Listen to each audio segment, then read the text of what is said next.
Welcome guys, welcome to the MCQ series part 6। तो ये हमारी एमसीक्यू सीरीज़ का पार्ट 6 होने वाला है। इससे पहले हमने 5 पार्ट्स एमसीक्यूज़ के हमने कर लिए हैं ऑलरेडी, जिसके अंदर हमने around 75 questions related to dialysis हमने पढ़ लिए हैं। तो ये पार्ट 6 होने वाला है इस सीरीज़ का। मैं आपको श्योर कर सकता हूँ जो इसके अंदर एमसीक्यूज़ हैं वो बहुत ही बेनिफिशियल रहेंगे आपके further future dialysis entrance examinations के लिए। तो बने रहिए इस वीडियो सीरीज़ के साथ। Hope you will enjoy. Let's begin. Question number 76. It says, according to Army standards, the total endotoxin count of dialysate shall not exceed. Option A is 1 EU European unit per ml. Option B is 2 EU per ml. Option C is 3 EU per ml and option D is 4 EU ml. सही option को tick करें and then we will see the right answer. Okay, moving to the answer, and the right answer is 2 EU पर ml। ये जो guidelines के द्वारा जो data है ये बिल्कुल फैक्चुअल डाटा है, ये आपको याद रहना चाहिए वाटर ट्रीटमेंट प्लांट से regarding. Moving to the next question, it says how frequent should the carbon tank be checked for chlorine and chloramines. तो कितना फ्रिक्वेंटली हमें कार्बन टैंक्स को चेक करना चाहिए क्लोरीन और क्लोरामाइंस के लिए। Option A is each shift, option B is weekly, option C is monthly and option D is annually. सही ऑप्शन को टिक करें and then we will see the right answer. Okay, moving to the explanation, and the right answer is each shift। तो generally जो क्लोरामीन्स और chlorine होता है वो हमारा कार्बन टैंक होता है जो या चारकोल फिल्टर होता है वही रिमूव करता है, और इसका जो चेकिंग करना होता है वो जनरली ईच शिफ्ट, हर शिफ्ट के दौरान हमें देखना होता है, क्योंकि अगर क्लोरीन और क्लोरामीन्स फर्दर चले गए तो वो आरओ मेम्ब्रेन्स को डिस्ट्रॉय कर सकते हैं, रप्चर कर सकते हैं, तो that will be a bigger damage. So generally chlorines और क्लोरामाइंस को डेली चेक किया जाता है। Moving to question number 78, what does it says. It says large amount of aluminium in water use for dialysate could cause. इसका सीधा answer तो वैसे aluminium toxicity होगा, बट इन ऑप्शंस में से चूज़ करें। Option A is fever and chills, option B is liver problem, option C is bone disease and option D is diarrhoea. सही ऑप्शन को टिक करें and then we will see the right answer. Moving to the explanation, and the right answer is bone disease. Bone disease generally aluminium toxicity के कारण cause होता है, जिसके कारण क्या होता है हमारी जो बोन्स होती है वो मेलिशिया, ऑस्टियोमेलिशिया हो जाता है, बहुत ही सॉफ्टन हो जाती है, जिनके कारण उनमें फ्रैक्चरिंग प्रोबेबिलिटी बहुत ज़्यादा इंक्रीज़ कर जाती है। Moving to question number 79, what does it says. It says peritoneal dialysis use dash as the access of for treatment. ये पीडी से रिलेटेड क्वेश्चन हो गया। तो पीडी डायलिसिस के अंदर हम किसको एक्सेस की तरह यूज़ करते हैं। Option A is catheter, option B is fistula, option C is graft and option D is dialysis machine. सही ऑप्शन को चूज़ करना है and then we will see the right answer. Okay, moving on to the explanation, the right answer is catheter. Generally जो PD catheters होते हैं वो 1 2 3 4 5 6 types के होते हैं। स्वान नेक होता है, कॉइल्ड होता है, लूप होता है, और ये डिफरेंट साइड्स होती है। पेशेंट्स की ओबिसिटी को देख के उस अकॉर्डिंग कैथेटर की जो लेंथ होती है वो हम डिसाइड करते हैं। बट हमारा क्वेश्चन बहुत ही सिंपल था, ये था कि कौन सा एक्सेस होता है पीडी कैथेटर के लिए, तो वो कैथेटर कौन सा एक्सेस होता है पीडी डायलिसिस के लिए, तो वो कैथेटर होता है। Okay, moving to the next question, that is question number 80, what does it says. It says in hemodialysis blood is filtered through what. Blood filtration के लिए हम हीमोडायलिसिस के लिए क्या यूज़ करते हैं। Option is hemolyzer, option 2 is dialyzer, option C is crystal screen, option 4 is hemoglobin. बहुत easy question है and the answer is dialyzer. Dialyzer के थ्रू ही हम हीमोडायलिसिस के अंदर हमारा ब्लड फिल्ट्रेशन प्रोसेस करते हैं।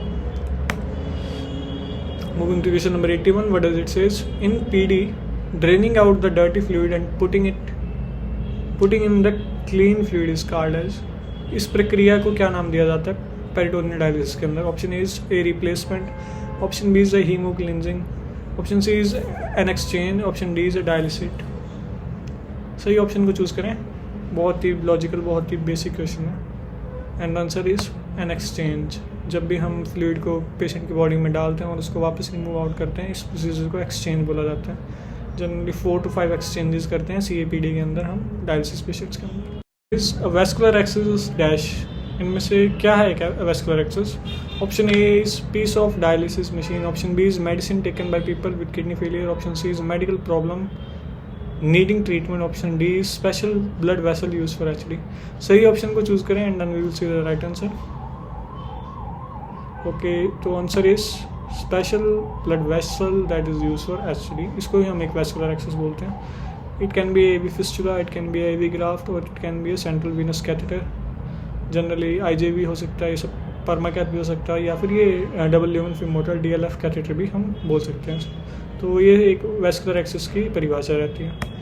Moving to question number 83, what does it says? It says home hemodialysis is typically done by dash.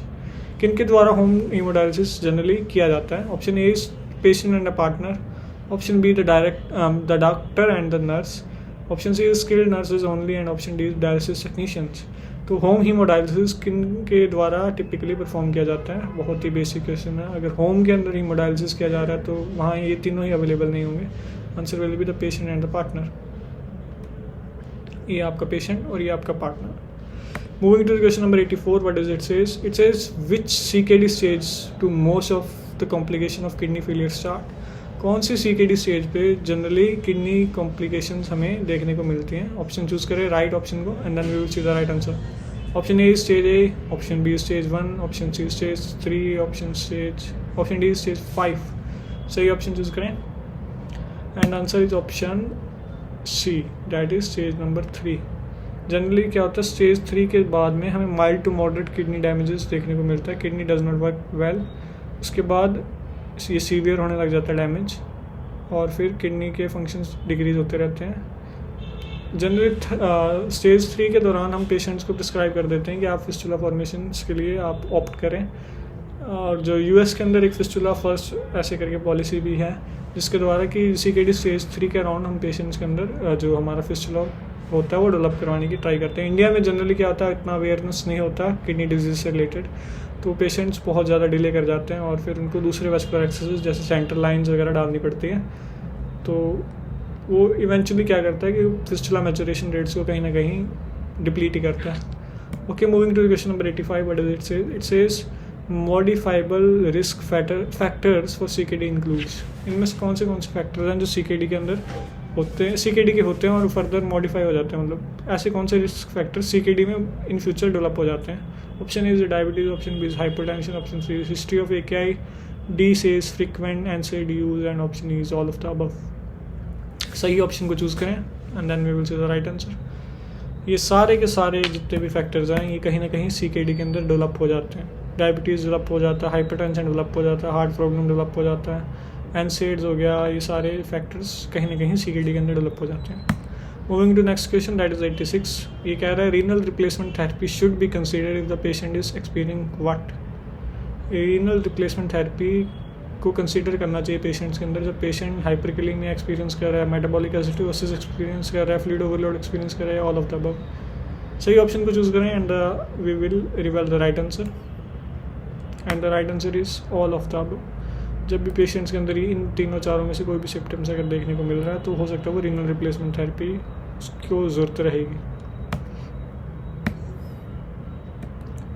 Question number 87, benefits of preserving residual kidney function in dialysis patient include less dietary restrictions, better quality of life, better survival and all of the above.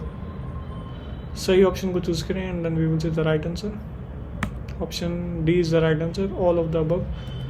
Residual kidney functions अगर कुछ भी urine output patient को आ रहा है तो फिर उसको benefit ही है कहीं ना कहीं, क्योंकि फिर उसको डाइटरी रिस्ट्रिक्शन और फ्लूइड रिस्ट्रिक्शंस उतना ज़्यादा नहीं करना पड़ेगा, क्वालिटी ऑफ लाइफ भी अच्छा रहेगा और बेटर सर्वाइवल के रेट्स भी रहेंगे उसके अंदर। Moving to the next question, that is question number 88, what does it says? It says which of the following is not absolute contraindications of renal transplant.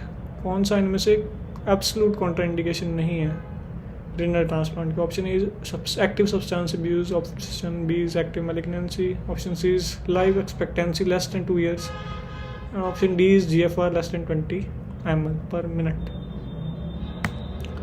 Right answer is option D, GFR less than 20 ml per minute। ये कोई absolute contraindication नहीं है, ये आपको list provide कर दी गई है absolute contraindications की और ये रिलेटिव कॉन्ट्राइंडिकेशंस की। इसमें आप देख सकते हैं malignancy, others, basal cell carcinoma, bacteria due to vancomycin, fungal and non cardial sepsis, ये सारे एब्सोल्यूट कॉन्ट्राइंडिकेशंस में आते हैं, जबकि ये वाले सभी फैक्टर्स हैं ये रिलेटिव कॉन्ट्राइंडिकेशंस के अंदर आते हैं।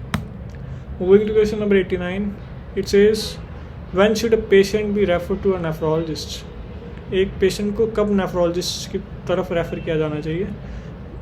ऑप्शन ए GFR 60 और below, option B presence of proteinuria, microalbuminuria, microscopic hematuria respective of EGFR, option C strong family history and option D all of the above. सही ऑप्शन को चूज़ करें।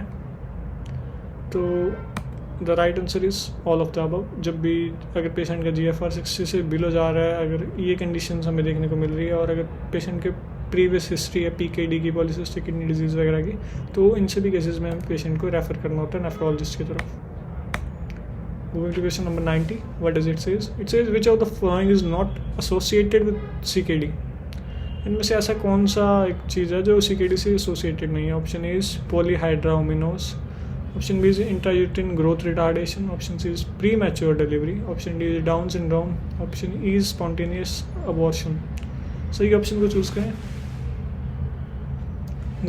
Now we will move to the answer, and the answer is premature delivery।